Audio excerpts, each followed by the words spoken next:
Have a great day. Thank you, Lord. Sa wakas, nagpabarako na si Brenna.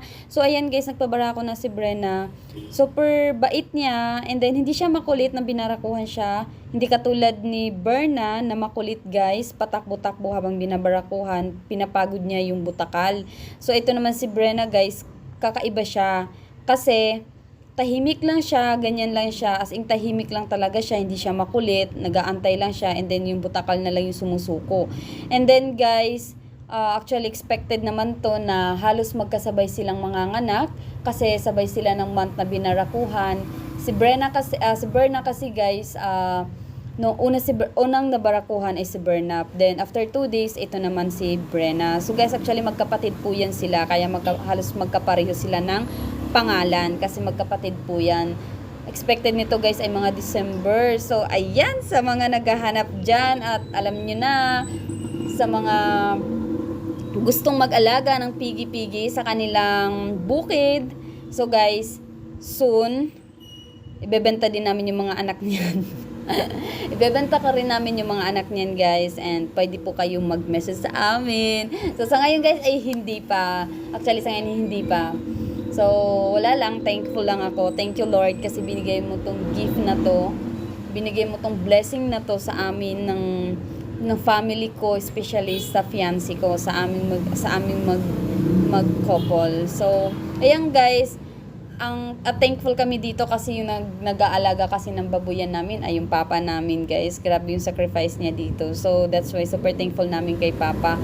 And super lang talaga ni Brenna. Ang sarap niyang panuorin kasi hindi siya makulit, hindi siya malikot. Talagang hindi niya pinapagod yung butakal. Actually guys, si butakal at saka si Brenna is mas mataas kaysa kay butakal. Kaya medyo nahihirapan kapag aakyat na siya dito kay Brenna, kailangan siyang tulungan. Ayan, kailangan siyang tulungan kasi medyo nahihirapan siya. So, ayan, importante naging successful din, 'di ba?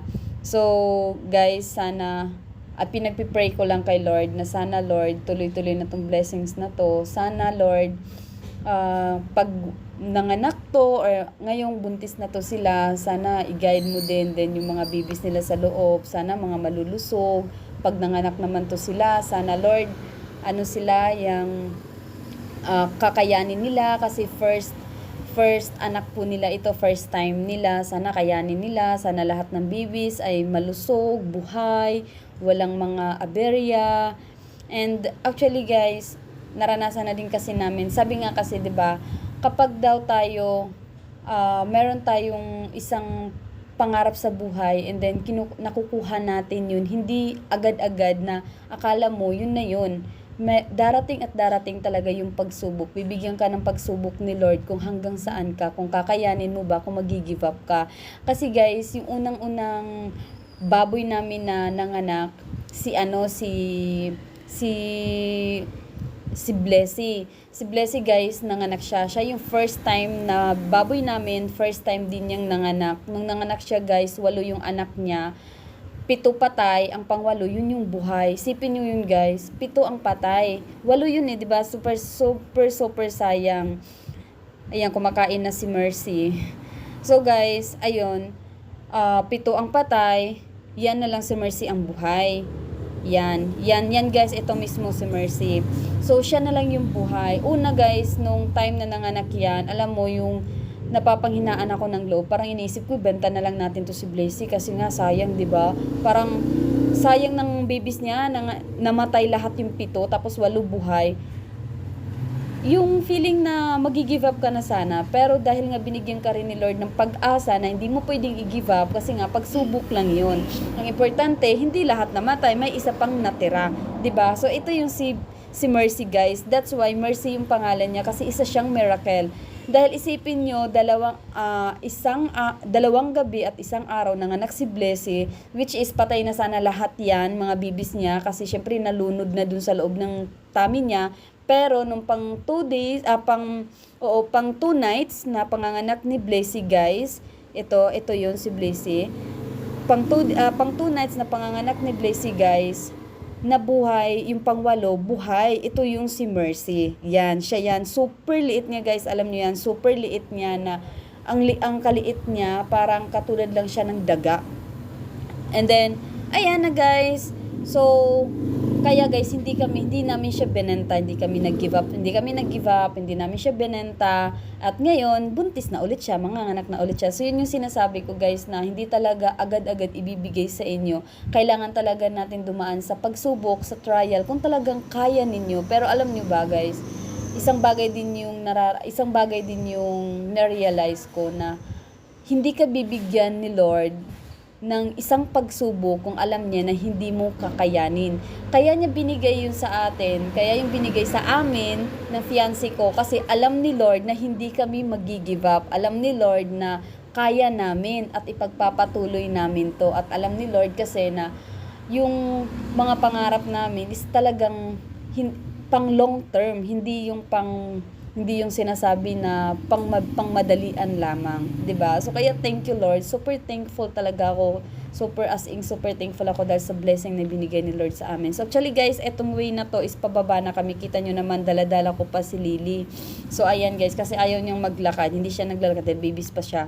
So ayan, dala-dala namin. Ito yung way guys, papunta na dun sa baba kung saan yung pinaka unang bahay namin. Ito kasi yung bukid namin guys. So ngayon, pauwi na kami. So, super duper thankful kami guys. And sana talaga Lord, sana pinagpipray ko na, alam nyo, pinagpipray ko na sana pag nanganak tong mga pigi namin is sana malusog, sana walang mamamatay, 'di ba? Sana buhay lahat, ganyan. Kasi sana Lord, ito na yung sagot para yumaman kami. Charis. Why not, 'di ba guys? Hindi naman masamang mangarap, 'di ba? Lahat ng tao may pangarap, lahat ng tao gustong yumaman, sino ba namang hindi, 'di ba? Kasi guys, alam nyo, kami ng fiancé ko, pangarap talaga namin yumaman. Syempre, pag yumaman kami, marami kayong matutulungan. Una-una na dyan, matutulungan namin yung family namin, di ba? So, yun yung pinaka number one na gusto namin tulungan yung family namin, bawat family namin, and then ibang tao na nangangailangan ng tulong. So, guys, kaya yun talaga yung goal namin sa isa't isa, na gusto naming mag-grow together, gusto naming yumaman together, na magkasama kami, lahat ng mga business namin, kaya super duper thankful. Kaya nga guys, 'di ba? Yun, kahit long distance kami ng fiancé ko, ang importante yung communication namin sa isa't isa, yung love namin sa isa't isa ay hindi nawawala. Kasi nga, 'di ba, kahit long distance kayo, hindi niyo masyadong iniisip na nakakapagod kasi long distance. Kasi alam niyo bakit? Bawat isa sa amin kasi meron kaming pangarap, meron kaming goal, and then meron kaming kailangang abutin. Kaya yung mga sinasabi nating mga temptation is wala, 'di ba? So ayan guys, nakikita niyo ang daming manok.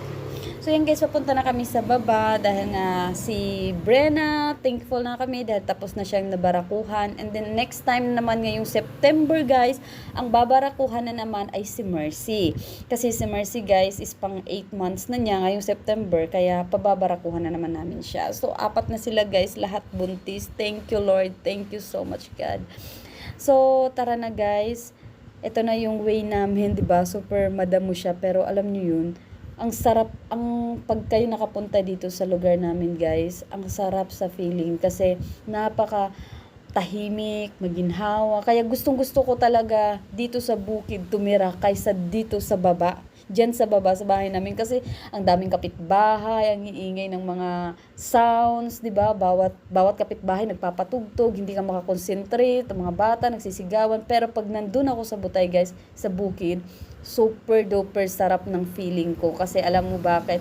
Wala akong ibang maririnig kundi puro mga natures lang, sounds lang ng mga hayop, ng mga alaga ko, ng mga aso, ganon, mga manok, mga ibon, yun lang yung naririnig ko, kaya super duper relaxing doon. Kaya doon ako laging minsan nagmi-meeting, gumagawa ng mga planning, mga ganyan. So doon talaga, dito talaga sa Butay na to guys. Kaya ito yung lugar na kung saan parang kapag meron akong hindi maganda yung mood ko, dito ako pumupunta kasi pangpawala lang siya ng mood ko. So ayan guys, malapit na kaming darating. So ayan guys, malapit na kaming darating guys. And bago matapos yung video na to guys, don't forget to like, share, and subscribe to my channel para po lagi kayong updated sa mga nagaganap sa life ko guys. Dito ko kasi lahat pinopost. Dito ko lahat pinopost yung mga video ko sa naganap sa life namin ng fiancé ko. So thank you so much guys. Thank you sa panonood ninyo. Bye!